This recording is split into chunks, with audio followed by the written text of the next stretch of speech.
रामायण की कहानी हिंदी में। इस वीडियो में हमने संपूर्ण रामायण की कहानी हिंदी में बताया है। ये हमने लघु रूप में बताया है, जिसमें हमने इस महाकाव्य के मुख्य भागों को विस्तार रूप में बताया है। इसकी रचना महर्षि वाल्मीकि ने की थी। वैसे तो रामायण कथा बहुत लंबी है, परंतु आज हम आपके सामने इस कहानी का एक संक्षिप्त रूपरेखा प्रस्तुत कर रहे हैं। रामायण की कहानी मुख्य रूप से बालकांड, अयोध्या कांड, अरण्य कांड, किष्किंधा कांड, सुंदर कांड, लंका कांड और उत्तर कांड में विभाजित है। रामायण के महाकाव्य में 24,000 छंद और 500 सर्ग हैं, जो कि 7 भागों में विभाजित हैं। रामायण श्री राम, लक्ष्मण, सीता की एक अद्भुत अमर कहानी है, जो हमें विचारधारा, भक्ति, कर्तव्य, रिश्ते, धर्म और कर्म को सही मायने में सिखाता है। 1. बालकांड। राम सीता जन्म कथा। प्राचीन काल की बात है। सरयू नदी के किनारे कौशला नामक राज्य था। कौशला राज्य की राजधानी अयोध्या थी, जिसके राजा का नाम दशरथ था। राजा दशरथ के 3 पत्नियां थीं, जिनके नाम थे कौशल्या, कैकेयी और सुमित्रा। परंतु बहुत समय से उनकी कोई भी संतान नहीं थी, जिसके कारण उन्हें उत्तराधिकारी की कमी हमेशा सताती थी। इसके विषय में उन्होंने ऋषि वशिष्ठ से बात की और पुत्र कामेष्टि यज्ञ करवाया। यज्ञ के कारण उनकी पत्नियों को 4 पुत्र हुए। उनकी पहली पत्नी कौशल्या से राम, कैकेयी से भरत और सुमित्रा से लक्ष्मण और शत्रुघ्न का जन्म हुआ। सभी राजकुमार शास्त्रों और युद्ध कला में निपुण थे। जब राम 16 वर्ष के हुए, तब ऋषि विश्वामित्र राजा दशरथ के पास गए और यज्ञ में विघ्न डालने वाले राक्षसों का अंत करने में राम और लक्ष्मण की मदद मांगी। राम और लक्ष्मण ने इस कार्य को आदर से मान और कई राक्षसों का अंत किया, जिसके फलस्वरूप उन्हें ऋषि विश्वामित्र ने कई दिव्य अस्त्र प्रदान किए।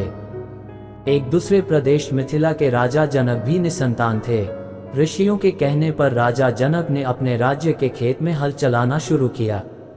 हल चलते समय उन्हें एक धातु से टकराने की आवाज आई। जब राजा जनक ने देखा तो उन्हें सित के कलश में एक कन्या जमीन में गड़ी हुई मिली। उस कन्या को जैसी ही राजा जनक ने मिट्टी से निकाला, राज्य में बारिश होने लगी और उस कन्या को जनक अपने महल ले गए। सित के कलश में पाने के कारण उस कन्या का नाम सीता रखा गया। श्री राम और सीता विवाह। धीरे धीरे सीता बड़ी हुई और उनके विवाह का समय आया। श्री राम अयोध्या के राजा दशरथ के ज्येष्ठ पुत्र थे और माता सीता उनकी धर्मपत्नी थी। राम बहुत ही साहसी, बुद्धिमान और आज्ञाकारी और सीता बहुत ही सुंदर, उदार और पुण्यात्मा थी। माता सीता की मुलाकात श्री राम से उनके स्वयंवर में हुई, जो सीता माता के पिता मिथिला के राजा जनक द्वारा संयोजित किया गया था।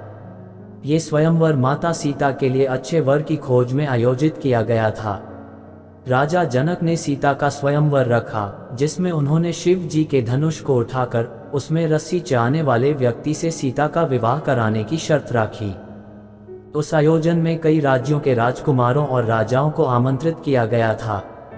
शर्त ये थी कि जो कोई भी शिव धनुष को उठाकर धनुष के तार को खींच सकेगा, उसी का विवाह सीता से होगा। सभी राजाओं ने कोशिश किया, परंतु वे धनुष को हिला भी ना सके। जब श्री राम की बारी आई तो श्री राम ने एक ही हाथ से धनुष उठा लिया और जैसे ही उसके तार को खींचने की कोशिश की, वह धनुष 2 टुकड़ों में टूट गया। इस प्रकार श्री राम और सीता का विवाह हुआ। इस प्रकार श्री राम का विवाह सीता से, लक्ष्मण का विवाह उर्मिला से, भरत का विवाह मांडवी से और शत्रुघ्न का विवाह श्रुतकीर्ति से हो गया। दोस्तों, आज के लिए बस इतना ही। वीडियो अच्छे लगे तो चैनल को अभी सब्सक्राइब करें। मिलते हैं नेक्स्ट वीडियो में, तब तक के लिए आप अपना ख्याल रखिए। धन्यवाद।